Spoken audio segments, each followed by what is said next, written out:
momento do STF ele é tão difícil e ele já está numa escalada de alguns anos, de uma crise de institucionalidade, de confiabilidade, ainda que seja um contrapeso muito importante ao governo Bolsonaro e a investidas e tome decisões importantes do ponto de vista substantivo. Dia desses, a própria página oficial do STF fez questão de colocar uma nota dizendo que o Supremo Tribunal Federal reitera que ministros tomam suas decisões conforme a Constituição e as leis. O STF dizendo, a gente aqui está fazendo algo que tem tudo a ver com a Constituição e com as leis. O grau de desconfiança que essa corte extremamente exposta, mas mais do que uma corte extremamente exposta, que uma corte que se deixou desgovernar do ponto de vista procedimental e do ponto de vista da conduta pública de juízes. Politização da justiça significa pelo menos duas coisas. Pode significar outras também, mas é importante decompor um pouco esse termo. Mas eu vou começar com duas. Primeiro, é um processo pelo qual as cortes abandonam uma visão muito formal, legalista e mecânica da interpretação das leis. Uma visão muito literalista da interpretação das leis, em nome de uma perspectiva mais eticamente e substantiva da interpretação da Constituição e desses termos valorativos tão abertos que estão na Constituição, mas não só na Constituição, nas leis em geral. Segundo sentido, esse talvez acenda um alarme mais sério, é de que o comportamento de juízes já está descolado do direito. É um comportamento guiado por fatores puramente externos ao direito, outros tipos de consideração. E o pressuposto, provavelmente o pressuposto empírico, pressuposto de fato da politização da justiça, é a judicialização da política. Ou seja, judicialização da política é um conceito usado sobretudo num sentido descritivo, não valorativo nem crítico, ainda que se possa ter aí uma zona cinzenta, mas a judicialização é basicamente a constatação de um fato. As cortes têm um papel maior. E a própria Constituição, não necessariamente houve usurpação, aqui a própria Constituição deu esse papel para as cortes, então ela está cumprindo o seu papel.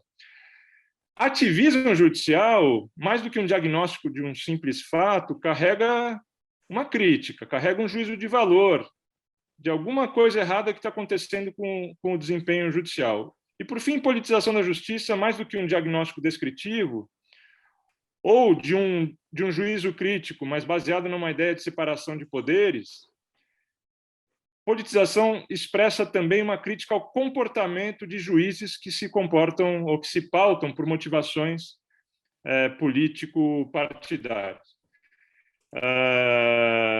Então, certamente, numa gradação dessas patologias, politização, eu diria, a gente pode discutir, mas provavelmente seria a patologia mais grave, né?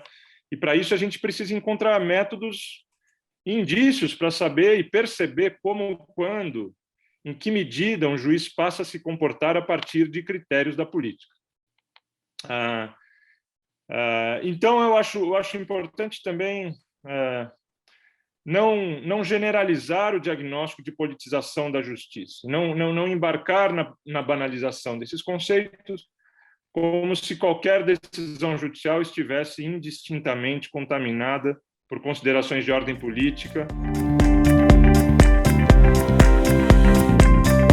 O populismo judicial, e que eu gosto de usar um neologismo que a gente pode chamar de populisprudência, uma espécie de populismo disfarçado de jurisprudência. Quando a gente vê, isso tem sido muito presente no STF, quando a gente vê uma corte apelando a ideias como sentimento social, a voz das ruas, ou a uma ideia de povo, ou de missão, ou de uma causa maior, como a luta à corrupção, ou a regeneração moral do país, que contaminou o debate por muitos anos recentes, como no exemplo do caso do Mensalão e depois da Lava Jato, eu acho que existe aí uma forma de fuga da legalidade, por assim dizer. Mensalão, caso da cassação da chapa Dilma Temer no TSE, aquele grau de espetacularização e teatralização, etc. Tem muito de populismo judicial ou populisprudência, e é uma forma específica de politização. Um outro padrão são formas de ruptura de algum grau ou de algum ritual de decoro e parcialidade judicial. Eu acho que dentro desse campo geral da parcialidade judicial, e, portanto, de juízes que decidem, em algum sentido, em causa própria, a gente pode distinguir casos em que juízes concedem ou parecem conceder demais aos interesses das suas respectivas facções políticas ou partidos políticos, ou, às vezes, aos interesses de amigos e familiares, ou mesmo aos interesses corporativos da própria magistratura. Então, acho que a gente pode subdividir esses três casos, mas é possível encontrar vários exemplos que a gente pode discutir aqui. Mas isso diz respeito a como o ideal de imparcialidade judicial tem sido rompido de diversas maneiras. O mecanismo da suspeição, do juiz declarar-se suspeito em nome de uma imagem de imparcialidade que o judiciário precisa cultivar, tem sido abandonado, sobretudo por cortes superiores. E tem uma terceira coisa importante, acho que dentro do guarda-chuva da politização, que é verificar nas cortes um certo padrão pragmático, instrumental, uma espécie de pragmatismo de resultados,